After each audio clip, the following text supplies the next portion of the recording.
Hi, Z3. Today we are going to look at the book Stone Soup. Do you remember when we read it earlier this week? So we will talk about it again. And we want to remember one means first. What happened first? First. Two means then. Then what happened?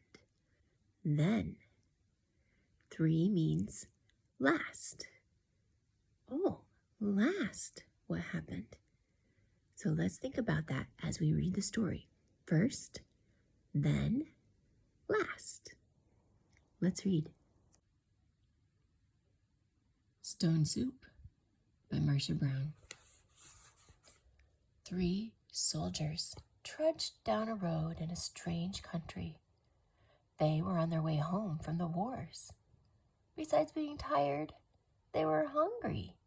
In fact, they had eaten nothing for 2 days. How I would like a good dinner tonight, said the first. And a bed to sleep in, said the second. But all that is impossible, said the third. We must march on. On they marched.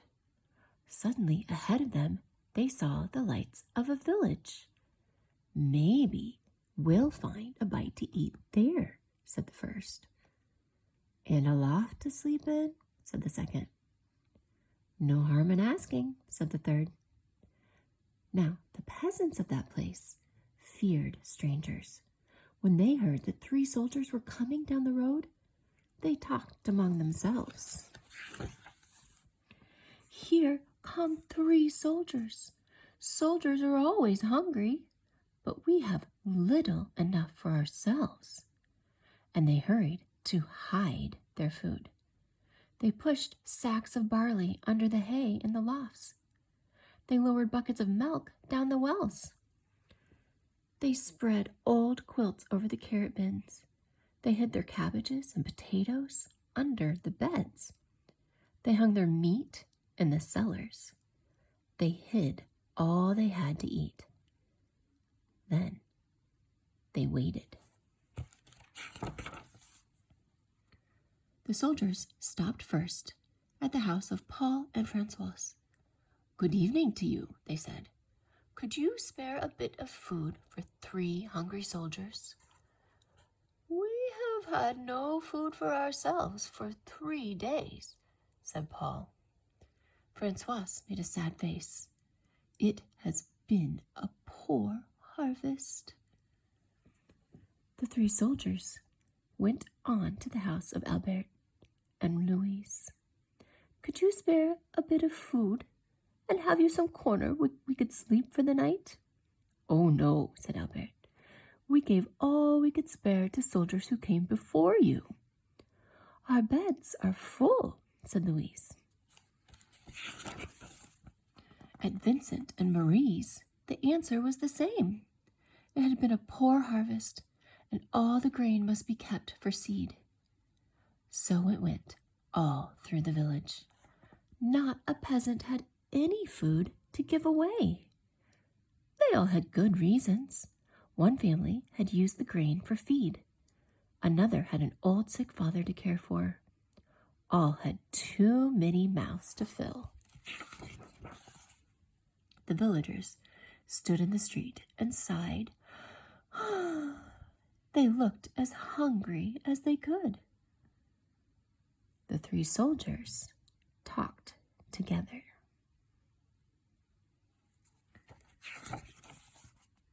Then the first soldier called out, Good people!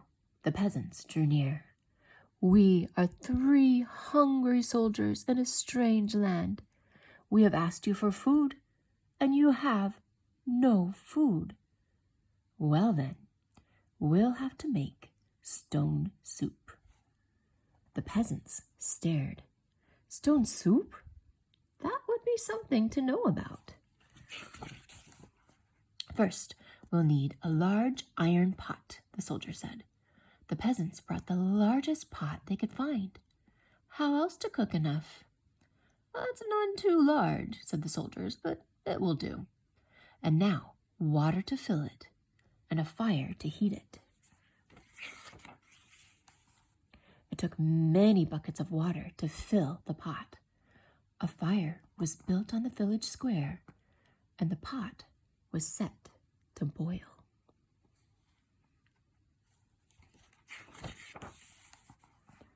And now, if you please, 3 round, smooth stones. Those were easy enough to find. 1, 2, 3. The peasants' eyes grew round as they watched the soldiers drop the stones into the pot. Any soup needs salt and pepper, said the soldiers as they began to stir. Children ran to fetch salt and pepper. Stones like these generally make good soup. But oh, if there were carrots, it would be much better.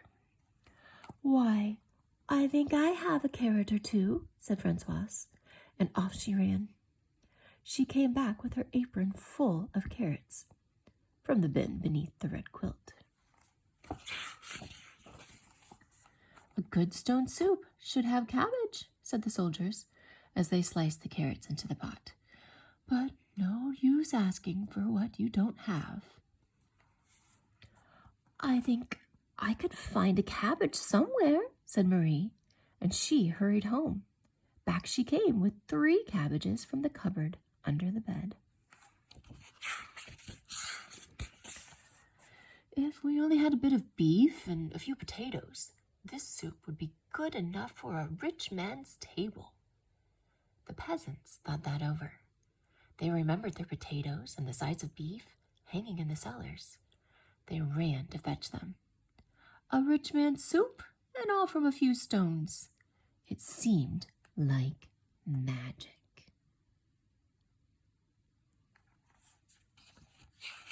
All those people bringing food. Ah, sighed the soldiers as they stirred in the beef and potatoes. If we only had a little barley and a cup of milk, this soup would be fit for the king himself. Indeed, he asked for just such a soup when last he dined with us. The peasants looked at each other. The soldiers had entertained the king well. But no use asking for what you don't have. Ah, the soldier sighed. The peasants brought their barley from the lofts. They brought their milk from the wells. The soldiers stirred the barley and milk into the steaming broth, while the peasants stared. At last, the soup was ready. All of you shall taste, said the soldiers, but first a table must be set. Great tables were placed in the square, and all around were lighted torches. Such a soup! How good it smelled! Truly fit for a king. But then the peasants asked themselves, would not such a soup require bread and a roast and cider? Soon a banquet was spread, and everyone sat down to eat.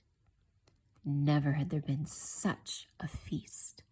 Never had the peasants tasted such soup.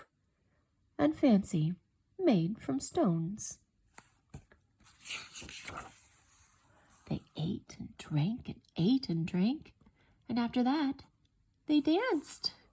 They danced and sang far into the night. At last, they were tired. Then the 3 soldiers asked, is there not a loft where we could sleep? Let 3 such wise and splendid gentlemen sleep in a loft? Indeed, they must have the best beds in the village. So the first soldier slept in the priest's house. The second soldier slept in the baker's house. And the third soldier slept in the mayor's house. In the morning, the entire village gathered in the square to give them a send-off. Many thanks for what you have taught us, the peasants said to the soldiers. We shall never go hungry now that we know how to make soup from stones. Oh, it's all in knowing how, said the soldiers, and off they went down the road. Such men don't grow on every bush. The end. Okay, so let's think about the story of stone soup. What happened first? First, the soldiers asked for food, but all the people said no. What happened next? Next, the soldiers put stones in a pot. What happened last? Last, the people shared their food to add to the stone soup. Time to eat.